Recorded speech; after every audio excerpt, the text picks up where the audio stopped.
Hi Beyond, this is DVK87 doing a really quick tutorial video to show you how to take BYOND DMI icon files, convert them to PNG, use this program Tweak PNG once you've made modifications, and I'm going to show this in Photoshop because I think it's the most useful. After you make these modifications, turn them back into DMI files that can be read with all your icon states intact with DreamMaker. And so basically, Tweak PNG is a freeware program you can download. Just Google it. You can open this space file that I have on the desktop, PNG files, right? Once you do that, you can see this ZText chunk. This is basically the comment within a PNG file that gives Beyond all of its information to use it in DreamMaker. So you can see here, got all your delays, your frame information, everything. And I mean, you can modify it, but that's not what we're going to do here because that's better done in DM. What we're going to do here is I'm going to show you that you can actually export this chunk. So base, okay, put it in this example folder I have right here, base. And so now that I've saved this chunk, there's nothing to stop me from, copy and pasting this base file, renaming it to be, well, I guess we've already renamed it and used the PNG, so there's no reason not to use this. Open it in Adobe Photoshop, as I have before, and I'm not going to show you me screwing around with this, although I could. There's so many things you can do.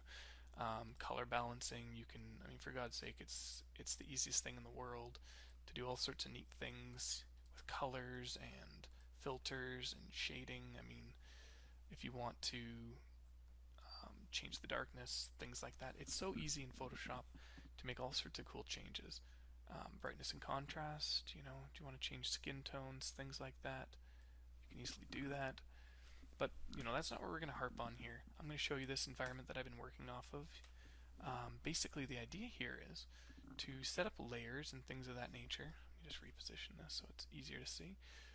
To set up layers based on the base icon, which are, and you can see I'm making them visible right now, but basically I have taken the base icon and over top of it in separate layers drawn each of the components of my base icon. The shoulders, the head, the bracers, the chest, the arms, the belt, the pants, the shoes.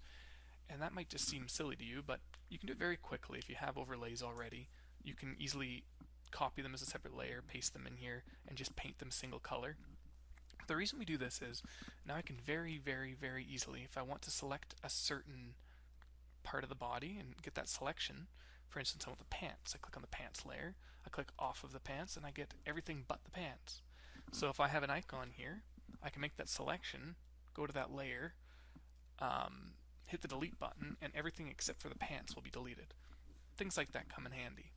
What I'm going to show you is I can quickly open, and I have this example folder. I have these chest plate shoulders, which I've just renamed PNG. Don't want to waste time with that. You open that file up.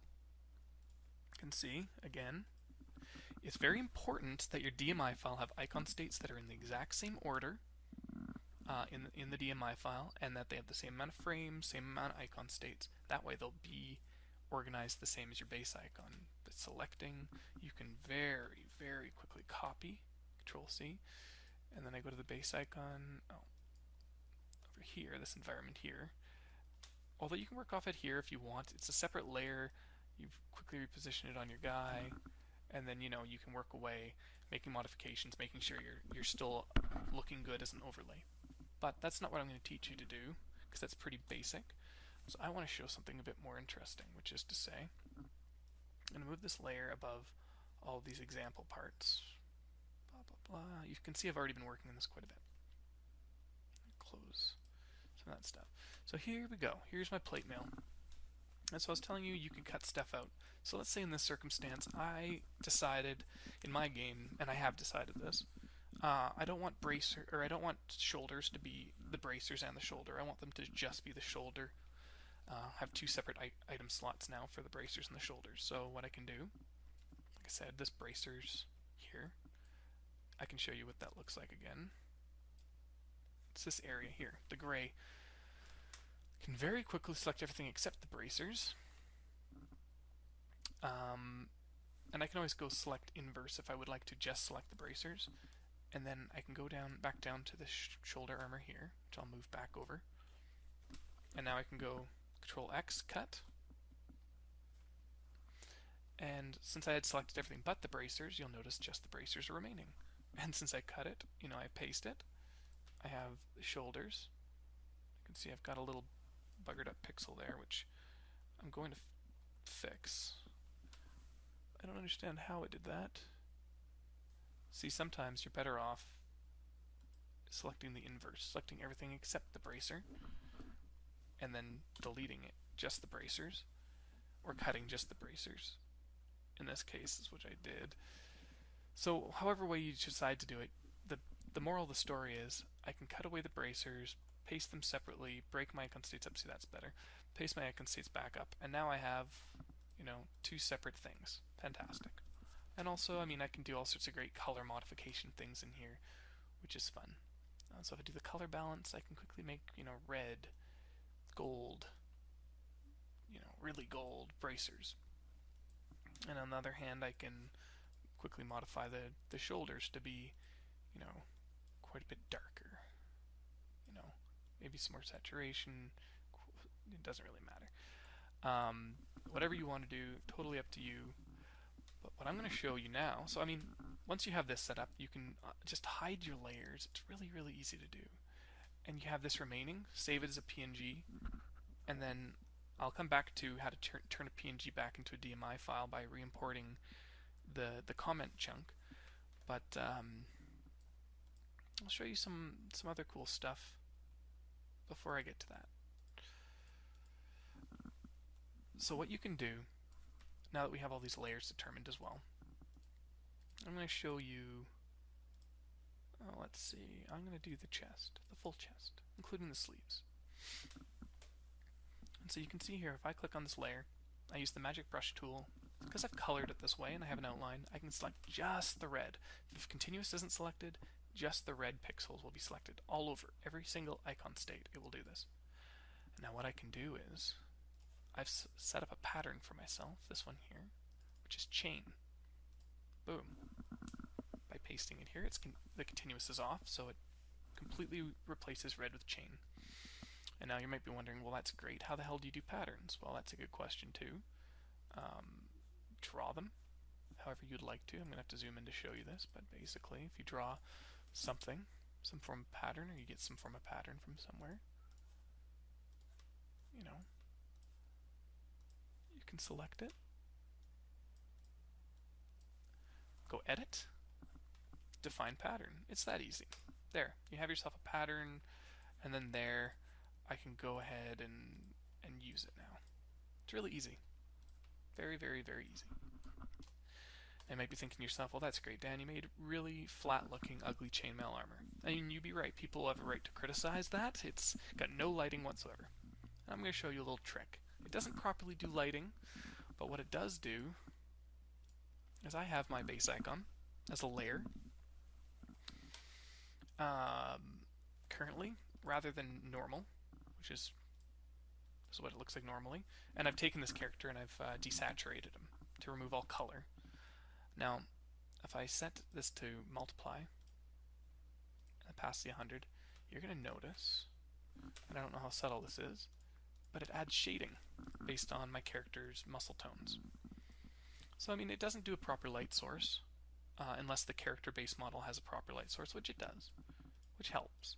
But still, what it does is it gives this item the muscle tone of the character. So if I had a female base icon, it would show more female curves applied to this icon. I could very easily, and I will eventually, apply all my overlays of female base icon to sort of make it more clear that a female is wearing that equipment instead of a male. So basically, I can show you the trick I'm going to do here.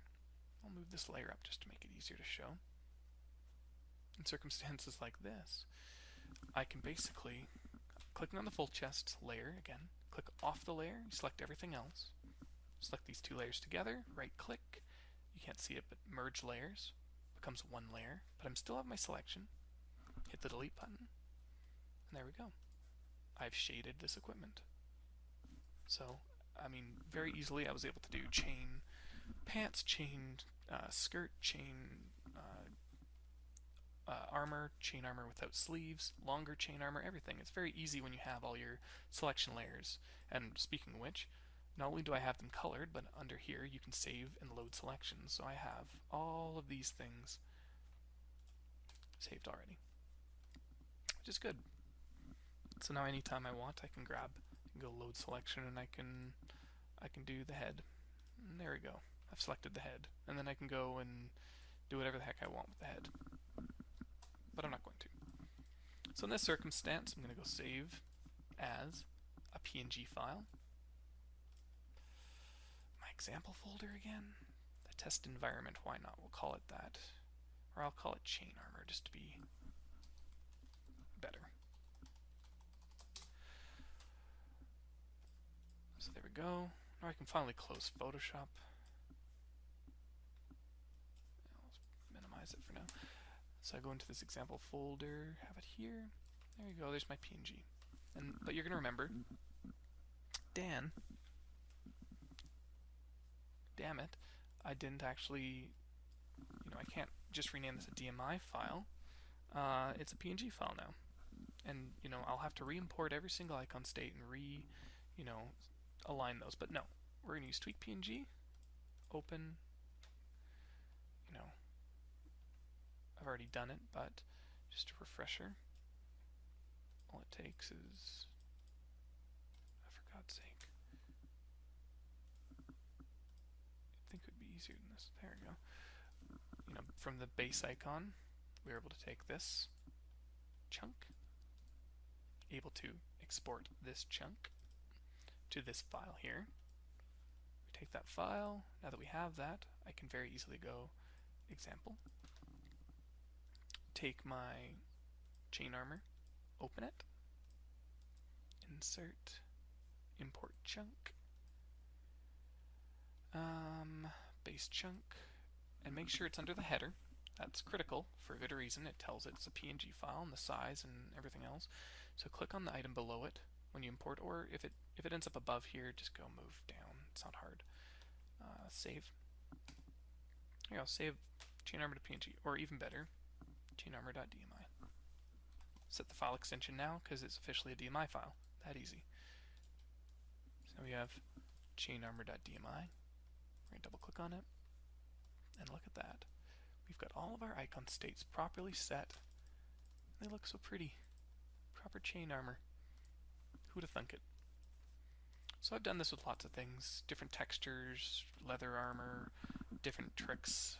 You can do a lot with it, frankly, and I hope to see, people come up with some other solutions to make the icon making process better. I know overlays are extremely boring to make if you do them manually. Some people like it. When you're like me and you just want to program the game and the graphic art is more of a hassle than anything else, you're trying to find shortcuts, and I hope there's other people in my boat who find something helpful about this. Okay, talk to you later.